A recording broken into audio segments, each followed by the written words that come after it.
ఇంతమంది గురువుల్ని, ఇంతమంది దేవతల్ని 24 సంవత్సరాలుగా 3 తరాల నుంచి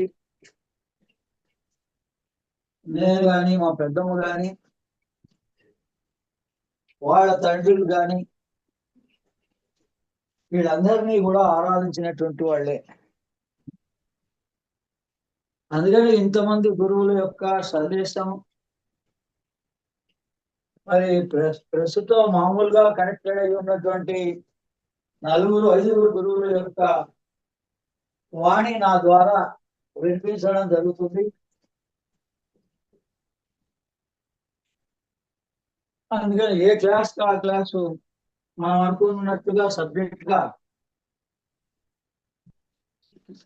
అగస్త్యో భగవాన్ ఋషికి ఆయన దర్శనించారు, ఆయన అనుగ్రహించారు. కింద ఆ జగత్ రాజశేఖరాచార్యులు, మరి రాజశేఖరాచార్య కూడా జీవితంలో ఒక్కసారి కలిగిన ధన్యం.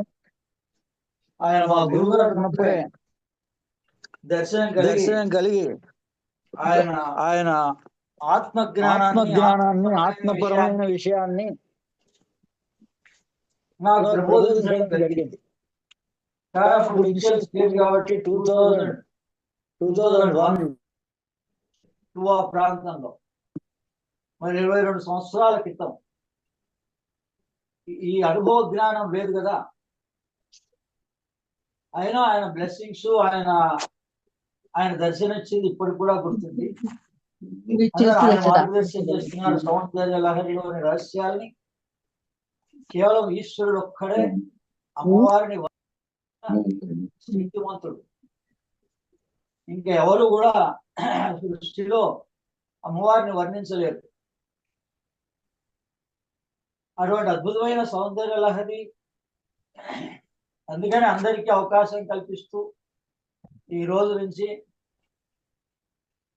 వాళ్ళు ఆన్లైన్ క్లాసెస్ యొక్క బాధ్యత తీసుకున్నారు కాబట్టి అందరికీ ఈ విషయాలు అందాలి. భేదభావం లేకుండా మన వరకు మన కర్తవ్యాన్ని నిర్వహించాలి. అప్పుడు అమ్మవారు, గురువులు మనకు కావాల్సిన అన్ని చూస్తారు. ఇది యథార్థం. నా జీవితం అంతా అలాగే జరిగింది.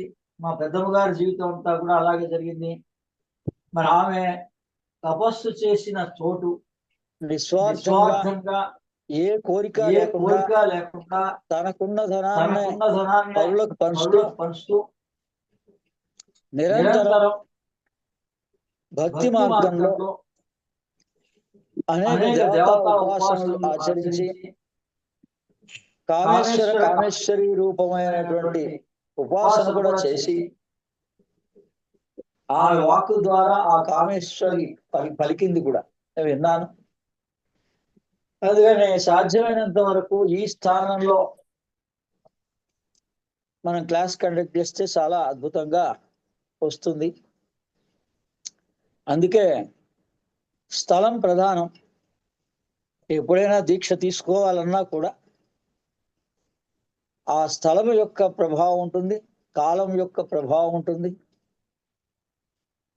గురు పూర్ణమి రోజున మనం ఏ గురువుని నిజంగా గురువుగా భావిస్తున్నామో ఆ గురు ద్వారా మన దీక్ష కొనసాగుతుంది. వందే గురుపద ద్వంద్వం అవాన్మాన సగోచరం రక్త శుక్ల ప్రభామిశ్రం అతక్యం త్రైపురం బ్రహ్మాస్తకుండికాహస్తాం శుద్ధ జ్యోతిస్వరూపిణిం గాయత్రీం వేదమాతరం.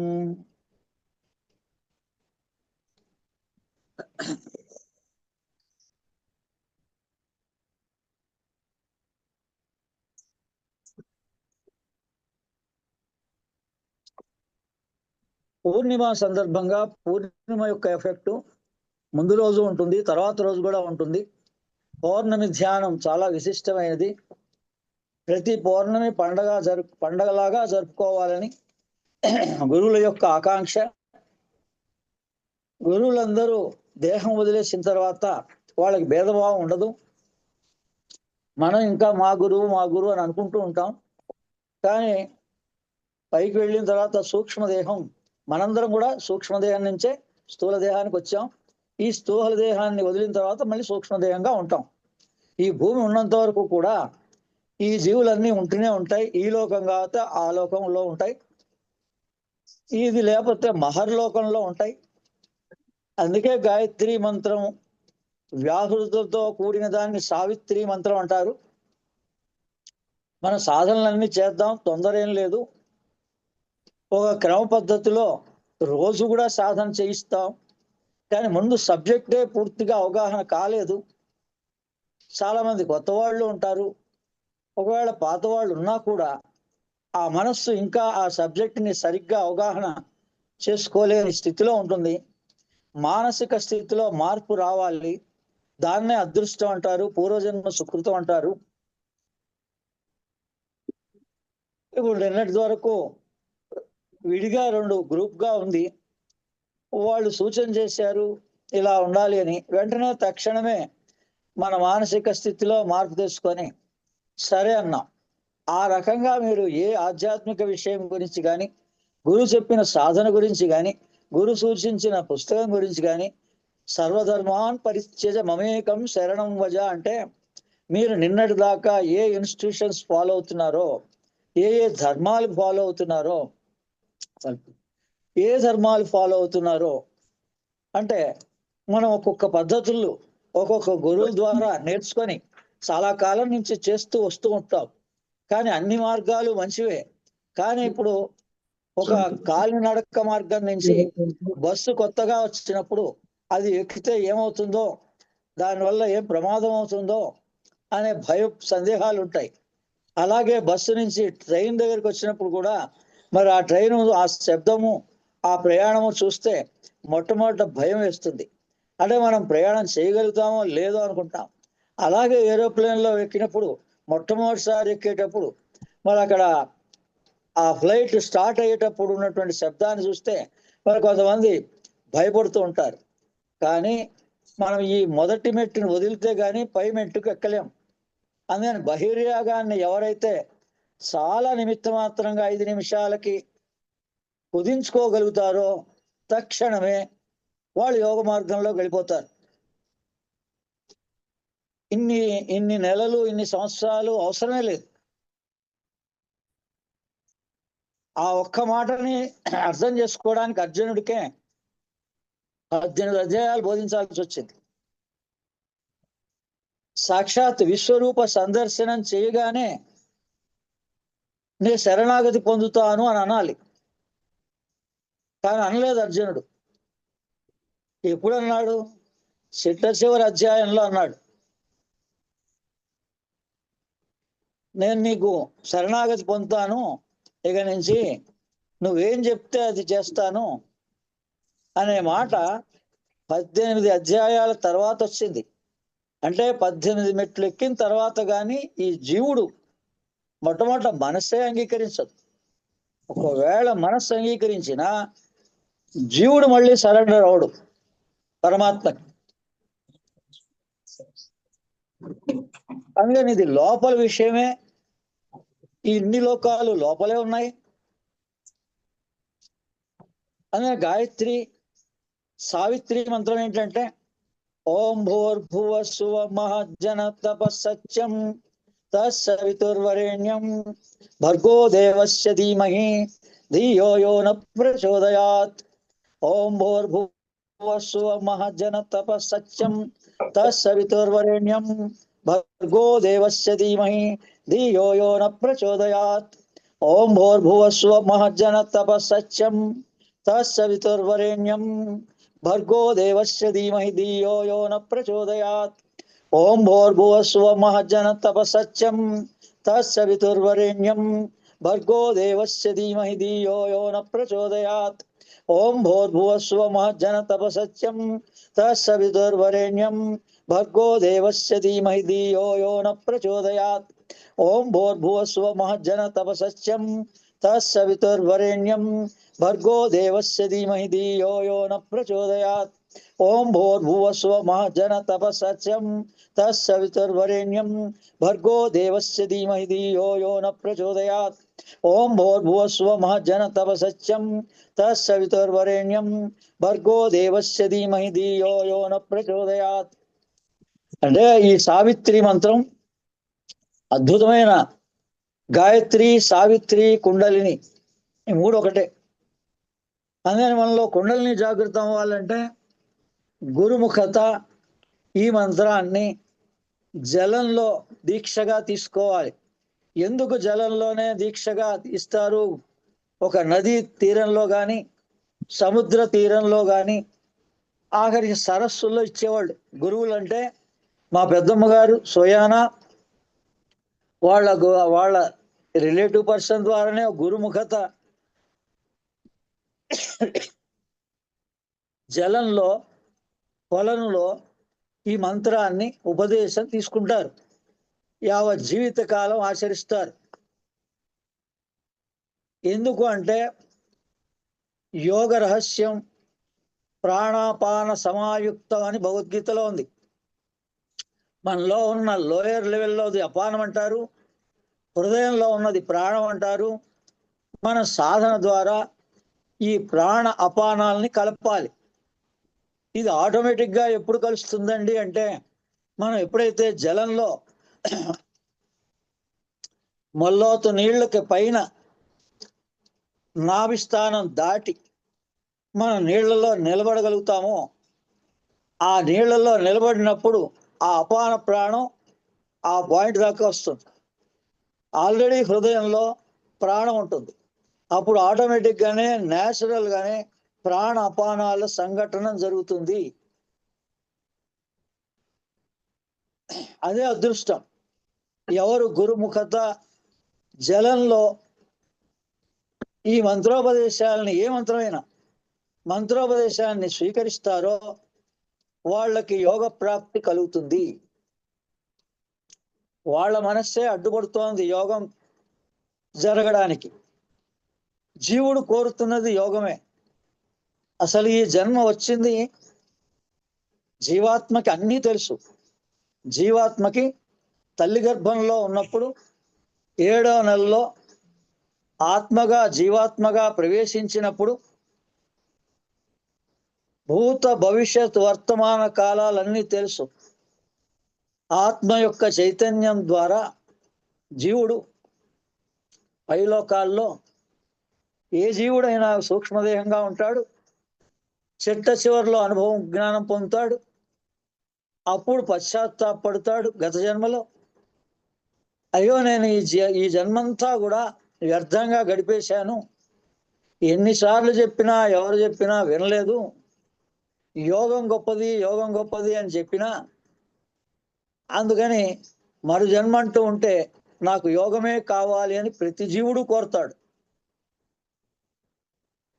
కాదంటే ఒక స్థలం మీద వ్యామోహంతో నేను ఈ స్థలంలో పుట్టాలని కానీ ఫలానా కొన్ని కోరికలు ఉంటే ఉండొచ్చు, కానీ చిట్ట చివరిలో మాత్రం భగవంతుడే వచ్చి మనల్ని తీసుకెళ్తాడు.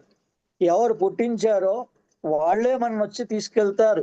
7 రోజుల ముందు మనకి ఇంటిమేషన్ ఇచ్చి 7 days బిఫోర్ మనకి ఆ కాన్షియస్నెస్ వస్తుంది. బాబు టైం, సమయం ఆసన్నమైంది, పైలోకం నుంచి నీకు పిలుపు వచ్చింది, ఇక్కడ కర్మ పరిసమాప్తం అయిపోయింది. మనకి అజ్ఞానంగా ఉంటే యమభటులు వస్తారు. మన జ్ఞానం కలిగితే సాక్షాత్ పరమాత్మే దిగొస్తాడు. అందుకని జ్ఞానం గొప్పది. అందరికీ అవకాశం ఇస్తూ ఈ జ్ఞానాన్ని పంచే బాధ్యత మాకు అప్పచెప్పారు కాబట్టి, మా జన్మ ధన్యమైంది కాబట్టి సంతోషంగా మనం ఆ గురువు యొక్క కార్యక్రమాలని ఏది చెప్పినా వెంటనే, ఎవరి సహాయ సహకారాలు అందినా అందకపోయినా మొట్టమొదట నేను చేస్తాను అనే మాట ఈ సాధన వల్ల, 24 సంవత్సరాల సాధన వల్ల 18 అధ్యాయాలంటే 18 సంవత్సరాలు. అందుకని 18 సంవత్సరాలు మనం ఒక మార్గంలో సాధన చేస్తే, క్రియాయోగ మార్గంలో, శ్రీ విద్యాపరమైన క్రియాయోగ మార్గంలో 2000 నుంచి 2018 వరకు సాధన చేస్తే నా జీవితంలో అన్నీ ఆ విధంగా కోయిన్సైడ్ అయినాయి. అందుకని 2018 వరకు రిటైర్ అయినాం. కాబట్టి అప్పటికే మనం రోజుకి కొన్ని గంటల పాటు భగవంతుడికి గురువుకి ఇవ్వాలని 2000 సంవత్సరంలోనే నిర్ణయం తీసుకున్నాం. మొట్టమొదట గురు ఉపదేశించిన రోజు నుంచే గురువు ఇచ్చిన మంత్రాన్ని సర్వధర్మాన్ పరిత్యజ మమేకం శరణం వజ, విశ్వం గారు ఇచ్చినటువంటి మంత్రాన్ని స్వీకరించినప్పుడు అంతవరకు మనం ఏవైతే సాధనలు చేస్తున్నామో, ఏదైతే భావనలు ఉన్నాయో అవన్నీ పక్కకు పెట్టేసి గురువు అయిన సద్గురువు నాకు ఈయన ద్వారానే ఆత్మ సాక్షాత్కారం కలుగుతుంది అని నమ్మి ఆయన ఏం చెప్తే అది తూచా తప్పకుండా 24 సంవత్సరాలు ఆచరిస్తున్నా. మీరే ఆత్మ పరిశీలన చేసుకోండి. ఒక గురువు చెప్పినటువంటిది ఇప్పుడు నన్ను నిజంగానే గురువుగా భావిస్తే మీరు మిగిలినన్ని పక్కకు పెట్టి ఆచరిస్తున్నారా, వాటిని కూడా కొనసాగిస్తూ ఆచరిస్తున్నారా? ఇప్పుడు నేను కేవలం కనిపించేటువంటి ఈ దేహం కాదు, ఎప్పుడు కూడా దీనిలోని శక్తి అంతా కూడా సూక్ష్మంలో ఉంటుంది. సూక్ష్మం ఎంత ఉంటుంది? మనం వేలు ముద్ర ఇప్పుడు ఏదైతే వేస్తున్నామో థంబ్ ఇంప్రెషన్, ఆ ఎవల్యూషన్ లో ఉంటుంది. ఆ ఎవరికి వాళ్ళ ఎవల్యూషన్, వాళ్ళ సూక్ష్మదేహాన్ని చూసుకోవచ్చు. అందుకే మనకి గవర్నమెంట్ ప్రకారంగా కానీ మరి ఆ రకంగా ధనం ప్రధానం లోకంలో. ఆ ధనం సంబంధించిన విషయాలన్నీ వేలిముద్ర లేకపోతే, థంబ్ ఇంప్రెషన్ లేకపోతే మనకి జరగవు, మనదే మనకి రాదు. అదేం సూచిస్తోంది? నీ శక్తి అంతా కూడా నీ బొటన వేలులో ఉంది, బొటన వేలులోని పై భాగంలో ఉంది. అంటే అంత ఎవల్యూషన్లో అసలు హూయామై అని అంటే మనం తెలుసుకోగలిగితే ఇంతే. మరి ఇంతటి వాడికి ఈ బరువు బాధ్యతలు ఎక్కడి నుంచి వచ్చాయి? ఈ కర్మ అంతా ఎక్కడి నుంచి వచ్చింది? నువ్వు ఆనంద స్వరూపుడివి. గురులంతా గురు చరిత్రలను అవి చూపిస్తున్నాయి. నీకు మోక్షం తథ్యం, అన్నిటికన్నా సులభ సాధ్యమైనది మోక్షం. కానీ అది ధర్మబద్ధంగా ఉంటేనే ఆ మోక్షం వస్తుంది. ధర్మ అర్థ కామ మోక్ష. నువ్వు ధర్మంగా ఉండు, నీకు మోక్షం తథ్యం. నీకు ధర్మంగా నీకు కావాల్సిన ధనం భగవంతుడే సమకూరుస్తాడు, మహాలక్ష్మి సమకూరుస్తుంది. అర్థ, ధర్మ అర్థ, నీకు కావలసిన ధనం భగవంతుడు ఆల్రెడీ నీకు రాసి ఉంచేసాడు. ఎప్పుడెప్పుడు అవి మెచ్యూరిటీ అవుతాయో అప్పుడప్పుడు వస్తాయి. మన వరకు మనం ఎంతవరకు దాచుకోదలుచుకుంటామో అంత ధనాన్ని రోజులో నీకు సంపాదన ఎంత ఉందో నెలకి నువ్వు దాన్ని డివైడ్ చేసుకొని నీకంటూ కొంత భాగాన్ని తప్పనిసరిగా దాచుకోవడం మొదలు పెడితే నా అలాగా జీవితం చివరి స్థాయి వరకు ఒకళ్ళని దేహి అడగకుండా నేనే ఇచ్చేవాళ్ళలాగా కొనసాగుతుంది. నేను ఎప్పుడు ఇచ్చేవాడినే.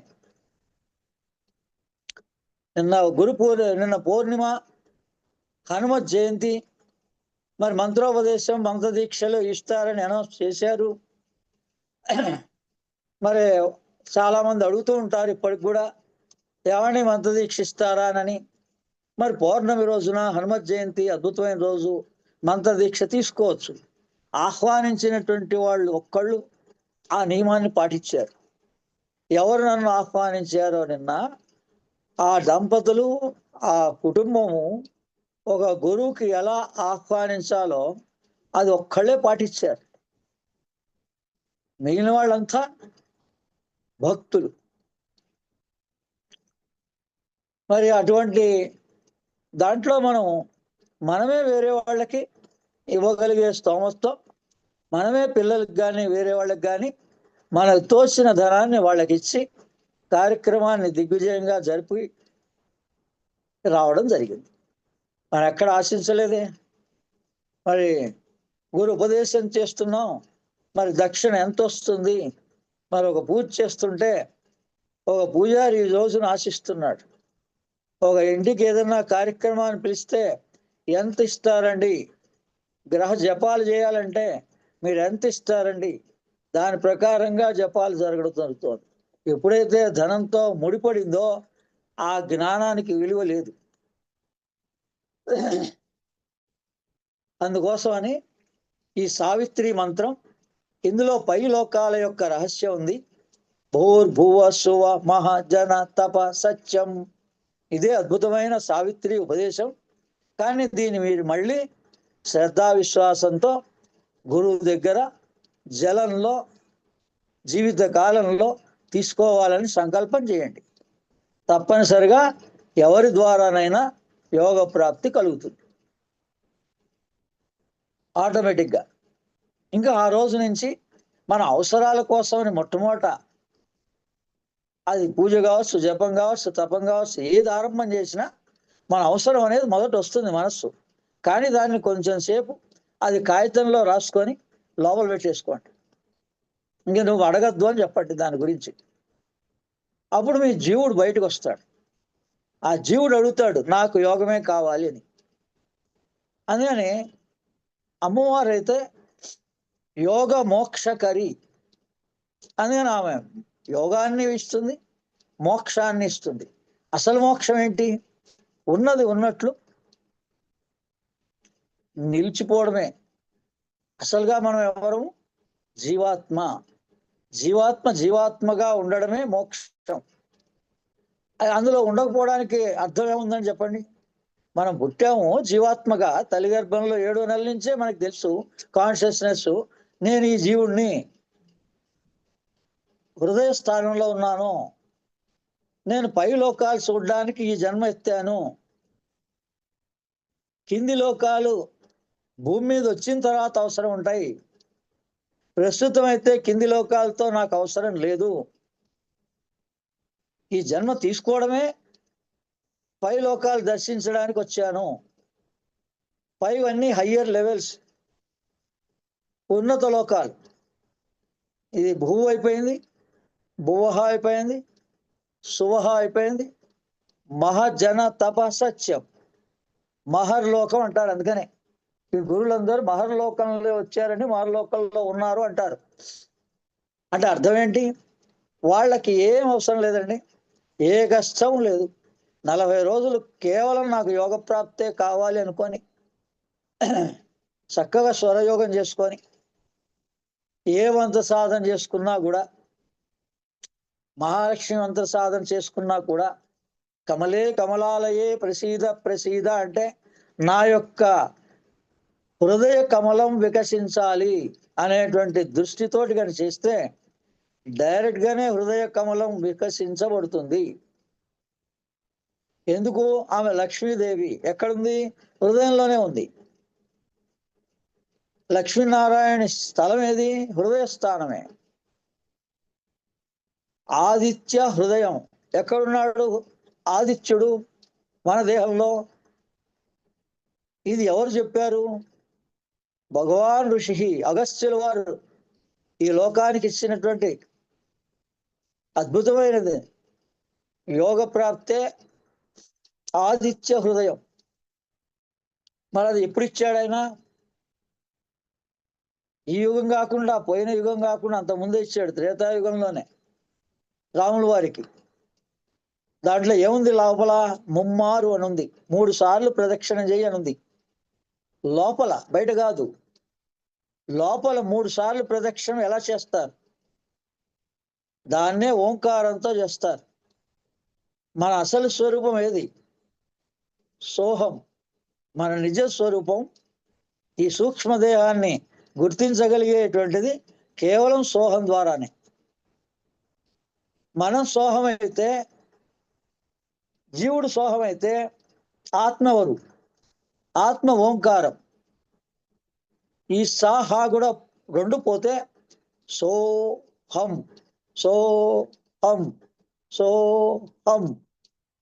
ఈ సాహా తీసేస్తే ఓం మిగులుతుంది. అని జీవుడు కూడా అక్కడ అహంకారాన్ని వదలాల్సి వస్తుంది. లేకపోతే ఇన్ని జన్మలు ఎందుకు అవసరం? ఈ జ్ఞానం తెలిస్తే జ్ఞానాదేవత కైవల్యం. జగద్గురు శంకరాచార్యులు అన్నారు, నువ్వు అన్నిటికన్నా జ్ఞానం గొప్పది, గురుముఖత జ్ఞానాన్ని పొందు, నీ జన్మ ధన్యమైపోయింది. ఇంకేం లేదు అక్కడ. నువ్వు ఏం చేసావు, ఎలా చేసావు సాధన, నువ్వు ఎంతకాలం చేసావు, ఏ ప్రాసెస్లు చేసావు, గురువు చెప్పింది నువ్వు నిజంగా చేస్తున్నావా? మొదటి 40 రోజులు చేసావా? ఒక్క 40 రోజులు ఈయన చెప్పింది చేస్తాను అన్న నిర్ణయం తీసుకోగలగాలి. మనసు ఒప్పుకోదు, అన్ని బాగున్నాయి అంటుంది, పాతవి కూడా వదలలేనంటుంది. అందుకనే ఆలస్యం అయిపోతుంది యోగానికి. కానీ ఇది కలియుగం. ఎప్పుడెప్పుడు ఋషులందరూ కూడా ఇన్ని బాధలతో ఉన్నటువంటి యుగాన్ని కూడా కోరుకున్నారు వాళ్ళు. ఎందుకు? ఈ యుగంలో 40 రోజుల్లోనే ఆత్మసాక్షాత్కారం కలుగుతుంది. వాళ్ళ యుగాల్లో వేల సంవత్సరాలు తపస్సు చేస్తే గాని కలగనటువంటి ఆత్మసాక్షాత్కారం కలియుగంలో చాలా ప్రత్యక్షంగా, అంటే మన ఎదుర్కొండా మనం అద్దం పెట్టుకుంటే కనిపించేలాగా ఈ ఆత్మని దర్శనం చేయొచ్చు. మనలో ఉన్న అద్దమే మనస్సు. ఈ అద్దం శుభ్రంగా తుడిచి చాలా క్లీన్గా ఉంటే ఎదురుగుండా ఏ ఉంటే అది ఉన్నది ఉన్నట్లు కనిపిస్తుంది. అంటే ఇక్కడ ఉన్నది ఏంటి? భూమి, సూర్యుడు, చంద్రుడే, ఇంకేం. ఆ తర్వాత నక్షత్రాలు పైన. సైన్స్ ప్రకారంగా ఉన్నది మూడే. ఇదే గాయత్రి విజ్ఞానం. ఎప్పుడు మనకేం గుర్తు రావాలి? నేను భూమి మీద ఉన్నాను అంటే ఈ శరీరమే భూమి. దీన్ని ఈ భూమి తిరుగుతూ ఉంటుంది అంటే ఇందులో ఉన్న ప్రాణశక్తి పైకి కిందికి తిరుగుతూ ఉంటుంది. మనస్సు కిందికి పైకి తిరుగుతూ ఉంటుంది.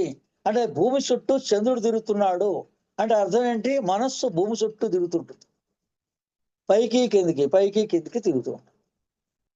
దాన్ని ఇప్పుడు మనం ఒక ధ్యానం చేస్తున్నాం, ఒక క్లాస్ వింటున్నాం, నువ్వు తిరగద్దు అని చెప్పాలి, తన నిజ స్థానంలో కూర్చోమని చెప్పాలి. అందుకని ఈ దేహమే భూమి. భూమి కూడా తిరుగుతోంది. ఎవరి చుట్టూ తిరుగుతోంది? భూమి ఏమో సూర్యుడి చుట్టూ తిరుగుతోంది, అంటే ఆత్మ చుట్టూ తిరుగుతోంది. పగలు రాత్రి సంభవిస్తోంది. రాత్రి బాగా గమనించండి. రాత్రి 3 గంటలకి విశుద్ధ చక్రం, 4 గంటలకి ఆజ్ఞా చక్రం, 5 గంటలకి సహస్రార చక్రంలో అప్రాక్సిమేట్ గా వస్తుంది అని భావించండి. ఒక గంట సేపు ఉంటుంది అక్కడ. ప్రాణ సైకిల్ చూసుకోండి రోజు. ఆ సైకిల్ ప్రకారంగా మన దేహంలో ప్రాణం ప్రసరిస్తోంది. ఆ ఒక్క ప్రాణ సైకిలే మీకు ఇన్స్టిట్యూషన్ 24 గంటలు మీరు ఎలా సక్రమంగా జీవించాలో చెప్తున్న టైం టేబుల్ మనం ఫాలో అవటం లేదు. ప్రాణ సైకిల్ ప్రకారంగా మనం యాక్ట్ అవ్వాలి. దాని ఒక్కదాన్ని ఎక్స్ప్లెయిన్ చేయడానికి కొన్ని క్లాసెస్ పడుతుంది, వదిలేయండి. నెక్స్ట్,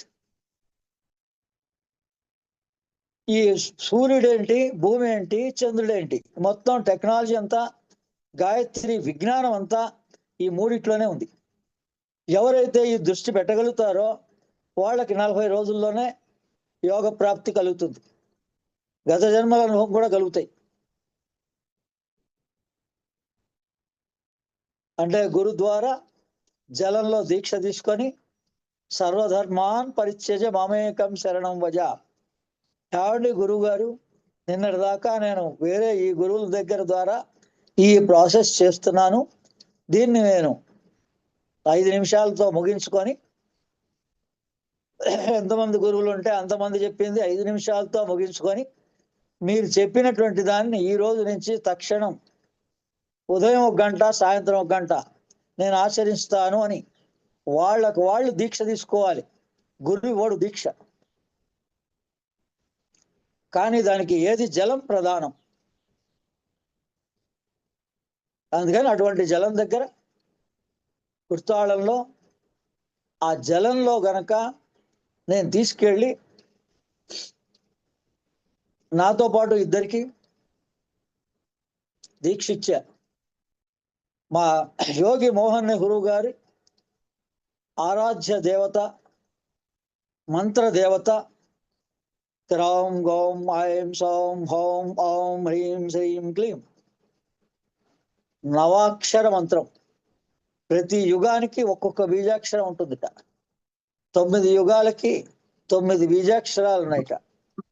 ఆ యుగంలో ఆ బీజాక్షరం ఫలిస్తుందిట. అటువంటి అద్భుతమైన మంత్రం ఆయన ద్వారా పరాశక్తి మంత్రం అంది. దీనికి దేవత ఎవరు? గురువు గారిని పుస్తకాలు అన్వేషించమన్నాడు, స్వాధ్యాయనం చేయమన్నాడు. స్వాధ్యాయనం చేశా. మా కుర్తాళ పుస్తకాల్లో ఆది పరాశక్తి కుర్తాళేశ్వరి రాజరాజేశ్వరి అని రాసింది. ఈ పరాశక్తి ఎవరు? ఈ అగస్త్యుల వారు ఆరాధించినటువంటి ఈ పరదేవత ఎవరు అని వెతుక్కుంటూ కుర్తాళం దాకా వెళ్ళాం. ఆమె వెళ్ళగానే దర్శనమిచ్చింది. నా ఆరాధ్య దేవత కూడా రాజరాజేశ్వరి విశ్వం గారి ద్వారా. అందుకని ఆమె సంతోషించి, నా నిజస్థానం ఇది, నువ్వు ఇంతకాలం ఆచరించావు 12 సంవత్సరాలు, 12 సంవత్సరాల తర్వాత మన ఆరాధ్య దేవత సాక్షాత్కరించింది. సాధన చేశాక 5 సమాధులు ఉన్నాయి అక్కడ. అగస్త్యుల వారే ఈ భూమి మీద 5 సార్లు సశరీరంగా వచ్చి, మొట్టమొదటిసారి మనం దేవాలయం వెళ్తుంటేనే గణపతి దేవాలయం ఉంటుంది. గణపతి దేవాలయానికి అసలు దేవాలయం మధ్యలో రోడ్డు ఉంటుంది. అందుకని అక్కడ ఒక్కసారి ఆయన ఒక యుగంలో కొన్ని సంవత్సరాల క్రితం తపస్సు చేసి ఆ విఘ్నేశ్వరుని ప్రతిష్ఠ చేసి ఇంకా అక్కడి నుంచి అదృశ్యమైపోయినాడు ఆయన. అలా ఒక వ్యక్తి స్వయంగా వచ్చి నాకు మరి అక్కడ తమిళం భాష తెలుగులో మాట్లాడి మహావతార్ బాబాజీ ఒక వ్యక్తిని పంపిస్తే ఆ వ్యక్తి వచ్చి ఒక్కొక్క సమాధి చూపించాడు మాకు. ఇది ఇక్కడ సమాధి ఉంది, ఇక్కడ సమాధి ఉందని. 5 సమాధులు ఒకే చోట అగస్త్యుల వారిది ఉన్నాయి. అలాగే ఈ భారతదేశంలో త్రిలింగ స్వామి యొక్క సమాధులు కూడా 5 సమాధులు ఉన్నాయి. తమిళనాడులోనే 2-3 సమాధులు ఉన్నాయి.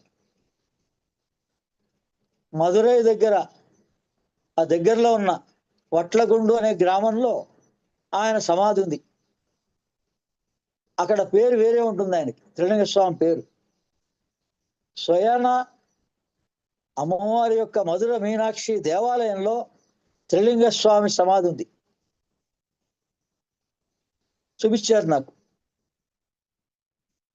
ఆ అమ్మవారు పాలిచ్చి ఇన్ని పెంచింది. అందుకని మధుర మీనాక్షి దేవాలయంలో అమ్మవారి అనుగ్రహం కలగాలంటే త్రిలింగ స్వామి చరిత్ర చదివి ఆయన అనుగ్రహంతో ఆయన్ని దర్శనం చేసుకొని ఆయన శరణాగతి పొందితే అమ్మవారు తక్షణమే దర్శనమిస్తుంది. అందుకని ఆదివారం ఈ రోజున ఈ మంత్రాన్ని ప్రతి ఆదివారము కనీసం విడిగా 1 గంట మీకు తోచినంత సమయాన్ని వినియోగించి ఓం భూర్భువస్సువ మహజన తపసత్యం తస్సవితుర్వరేణ్యం భర్గో దేవస్య ధీమహి ధియో యో న ప్రచోదయాత్ అని అంటే కుండలిని జాగృతం అయిపోతుంది. 108 సార్లు కనుక ఈ మంత్రాన్ని అంటే ఆటోమేటిక్గా కుండలిని జాగృతం అవుతుంది. అది అద్భుతమైన సావిత్రి మంత్రం అంటారు దాన్ని. తర్వాత భారతీయ సంస్కృతి వేద విజ్ఞానం మనకి చెప్పేది ఏంటంటే రాబోయే రోజుల్లో పౌర్ణమిలని పండుగలుగా జరుపుకుందాం. పౌర్ణమి ఒక పండుగ మారాలి మీకు. ఆ పౌర్ణమి ఆంజనేయుల స్వామి యొక్క జయంతి సందర్భంగా హనుమత్ జయంతి పౌర్ణమితో ఆరంభం చేశాము. నిన్నటి నుంచి ఈ రోజు నుంచి ప్రతి పౌర్ణమి కూడా మర్చిపోకుండా మీరు గనక ఆచరించగలిగితే మీ జన్మ ధన్యం అవుతుంది.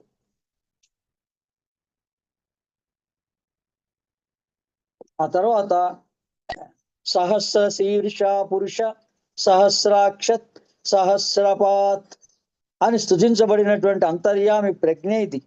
ఇక్కడ స్తుతించబడిన పురుషునికి అనేక శిరస్సులు, కన్నులు, పాదాలు ఉన్నాయి అని చెప్పబడింది. అంటే మనుష్యుల అందరి శరీరాలు తన శరీరంగా పరమ పురుషుడు కలిగి ఉంటాడు. ఇటువంటి స్థితిలో ఉన్న మనిషి పరమ పురుషుని ప్రజ్ఞగా ఉంటాడు అని అర్థం. అటువంటి వారికి తన ఆకలి, తన కష్ట సుఖాలు అనేవి ప్రత్యేకంగా ఉండవు. ఏ జీవి కష్టమైనా తనదిగా ఉంటుంది. అందరి సుఖ సంతోషాలే తన సుఖ సంతోషాలుగా ఉంటాయి. అటువంటి గురువే పరమ గురువు, సద్గురువు. ఈ కేంద్రం వికసించడానికి అంటే అటువంటి లక్షణాలు, అటువంటి సహస్రార కేంద్రం వికసించడానికి మన లోపల ఏ లక్షణాలు ఉండాలి సాధకుడికి అంటే, ఈ కేంద్రం వికసించడానికి ప్రధానంగా మేషరాశి, దానికి ఇరుపక్కలా ఉండే మీనరాశి, వృషభ రాశులు సహాయంగా పనిచేస్తాయి. అంటే ఆ మనిషిలో మేషరాశి లక్షణాలు ఆయన ఏకాగ్రత, పట్టుదల కలిగి ఉండడంతో పాటు మీనరాశి లక్షణాలైన రెప్పపాటు కాలం కూడా ఏమరుపాటు చెందకుండా నిరంతరం అందరి హృదయాల్లో పరమాత్మను చూస్తూ ఉంటాయి. మీన అంటే మధుర మీనాక్షి. వృషభ రాశి లక్షణాలైనటువంటి ప్రతిఫలాపేక్ష లేకుండా ఇతరుల సౌఖ్యం కొరకు అనుక్షణం శ్రమిస్తూ ఉండడం అనే లక్షణాలన్నీ కలిసి పనిచేస్తుంటాయి. ఈ రెండు లక్షణాలు కలిసిన వాళ్ళకి పైనుంచి భగవంతుని యొక్క సప్త ఋషుల యొక్క జ్ఞానం, ఈ సంవత్సర కాలానికి కావలసిన జ్ఞానం ఈ చైత్ర పౌర్ణమి రోజున హిమాలయాల్లో అందుతుంది.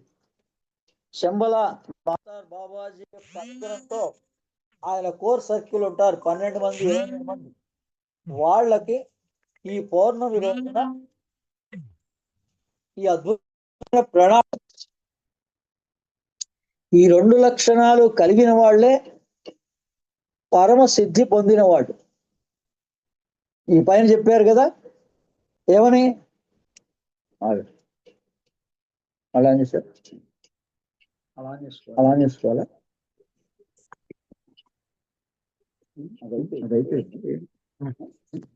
ఇష్టపడుతుంది. మరోసారి వినండి.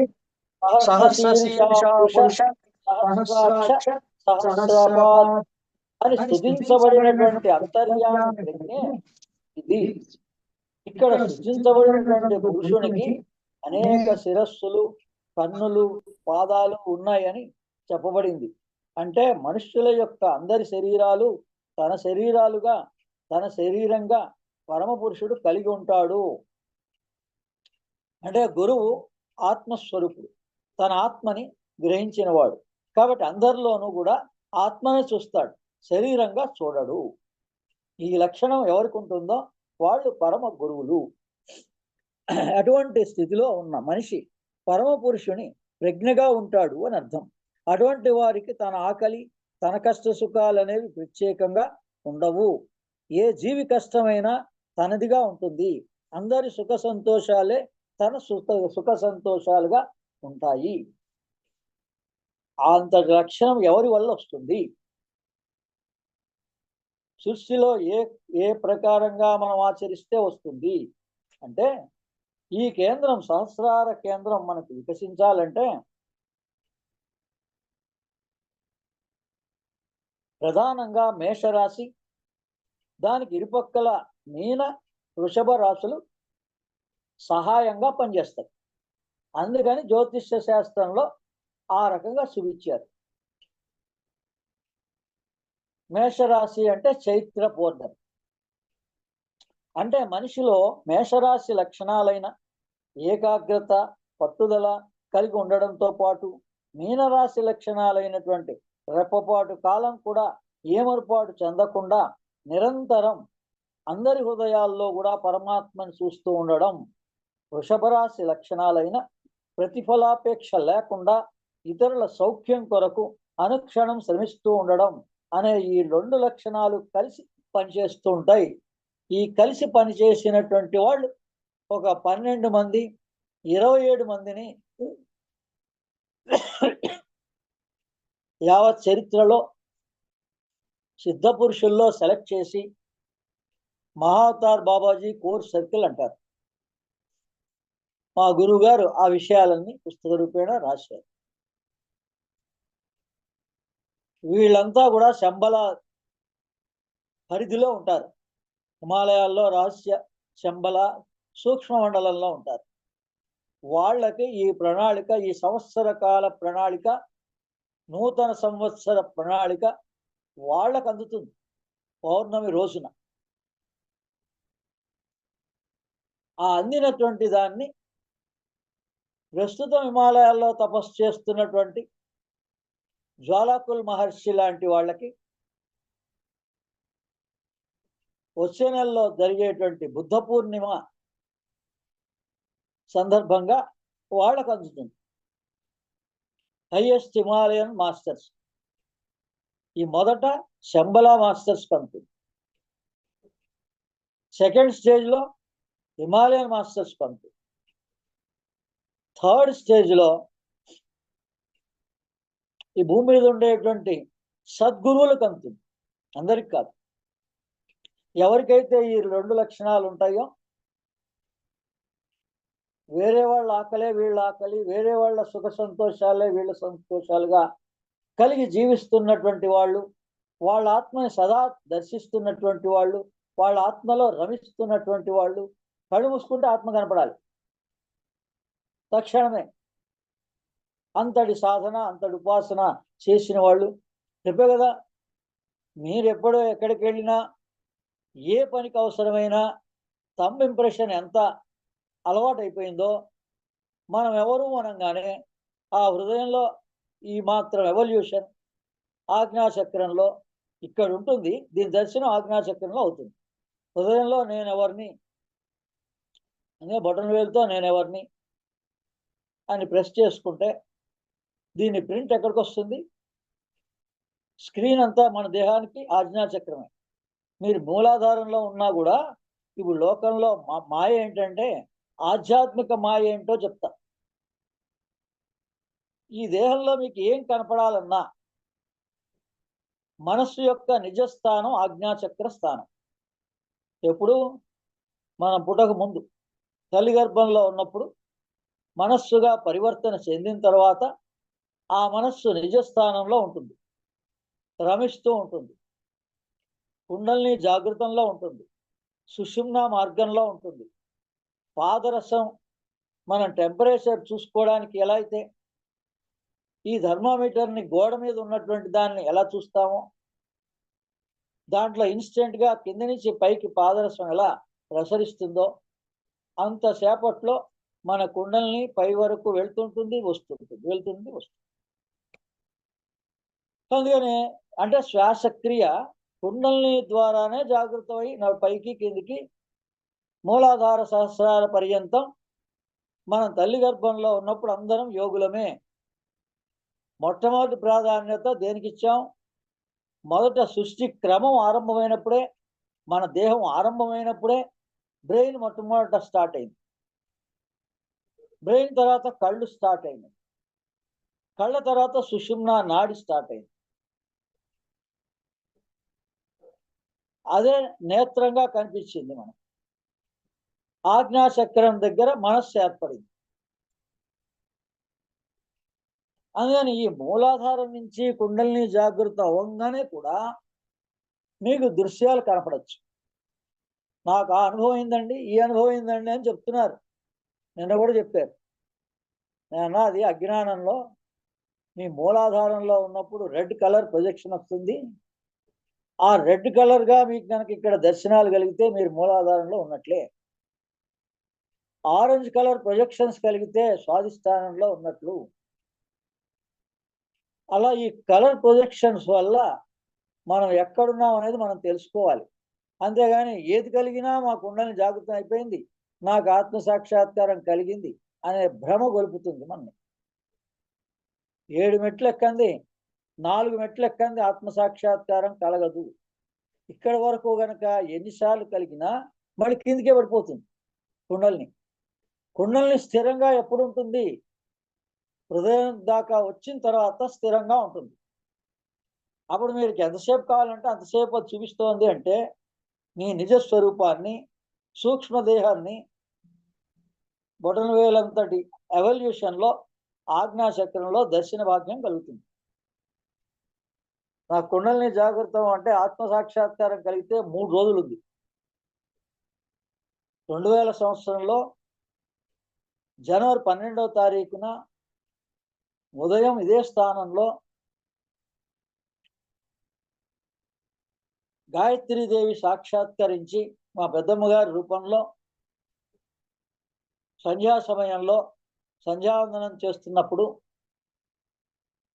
ఆ ఆత్మదర్శన భాగ్యం కలిగింది. వాక్కు ఆమె రూపేణా పలికింది. నేను గాయత్రీదేవిని, నిన్ను అనుగ్రహిస్తున్నాను, నువ్వు చేసిన సాధన ఫలీకృతమైంది, ఏం కోరిక కోరుతావో కోరు అని చెప్పి. ఒకవేళ కోరిక కోరి ఉంటే మళ్ళీ కిందికి పడిపోతుంది.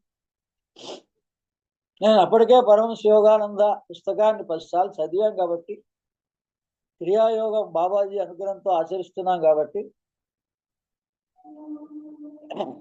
అమ్మా నీ దర్శన భాగ్యం కలిగితే చాలు, అదే సంతోషం, ఇంకా నువ్వే అన్ని చూసి చూడు, నాకు తెలియదని చెప్పేశాను. అదే ఆమె అడిగిందండి. గతంలో జరిగినటువంటి లాభ నష్టాలు, మొన్న అడిగినట్లుగా దుబాయ్లో దర్శనమిచ్చి, మరి నువ్వు మహాలక్ష్మి, కోటి మహాలక్ష్మి సాధన పూనుకున్నావు కదా, మరి నిన్ను కోటీశ్వరుని చేయమంటావా అని అడిగింది. అంటే ఏ విదేశాల్లో ఎవరైతే కోటీశ్వరులుగా భోగాలు అనుభవిస్తున్నారో ఒక్కసారిగా ఆ స్థాయికి నిన్ను తీసుకురావాలా అని అడిగింది. ఆ రోజున 2000 సంవత్సరంలో దర్శనమిచ్చినప్పుడు ఏ జ్ఞానంతో ఉన్నామో అదే జ్ఞానంతో నా జ్ఞానమే కావాలి అని అడిగారు. అడిగిన తర్వాత దుబాయ్ వెళ్ళి వచ్చిన తర్వాత 27వ తారీఖు తర్వాత నాకు అద్భుతమైన విజ్ఞానం హిమాలయన్ మాస్టర్స్ ద్వారా అందించింది అమ్మవారు. అదే సమయంలో నేను కోరికే కనుక పెట్టినట్లయితే మళ్ళీ డౌన్ఫాల్. కోరిక లేకపోతే మనిషి జీవించడు. దాన్నే ఇంద్రియ నిగ్రహం అంటారు, ప్రత్యాహారం అంటారు యోగ భాషలో. సామాన్య భాషలో ఇంద్రియ నిగ్రహం అంటారు. 7 రోజులు అగ్ని పరీక్ష పెట్టింది అమ్మవారు. ఆ అగ్ని పరీక్షలో మేము ఉత్తీర్ణమైనాం. కాబట్టి ఆమె సంతోషించి ఆ అమృతత్వాన్ని ప్రసాదింపబడేటువంటి విజ్ఞానాన్ని, యోగ రహస్యాన్ని, సౌందర్యలహరి రహస్యాన్ని, ఆదిశంకరాచార్యులు గడించిన విజ్ఞానంలో మనకి కొంత భాగాన్ని ఆమె ప్రసాదంగా అనుగ్రహించింది. అందుకని ఈ 24 సంవత్సరాల్లో పడిన కష్టాలన్నీ ఒక్కసారిగా మటుమాయమైపోయింది. ఆ ఆనందంతో ఆ గురువుల యొక్క కార్యక్రమానికి వెంటనే గురువులు తలుచుకొని, మీ వల్ల నాకు ఈ భాగ్యం కలిగింది, విశ్వం గారి వల్ల, మోహన్ గారి వల్ల, రామకృష్ణ గారి వల్ల. వాళ్ళు పైకి వెళ్ళి సూక్ష్మ మండలంలో తపస్సు చేస్తారు ఎవరైనా. వాళ్ళు ఎక్కడ తపస్సు చేస్తున్నారో దర్శనమిచ్చారు. వాళ్ళ చిన్న కోరిక వాళ్ళకు కూడా ఉంటుంది. బాగా గమనించండి. ఈ దేహంతో లేకపోయినా సూక్ష్మదేహం ఉందన్న, సూక్ష్మదేహం కూడా ఒక ప్రణాళిక ఉంటుంది వాళ్ళకి. వాళ్ళ కోరిక ఏంటి? ఇతరులకి ఏ విధంగా మనం సహాయపడాలి, ఈ జ్ఞానాన్ని ఇతరులకి ఏ రకంగా పంచాలి,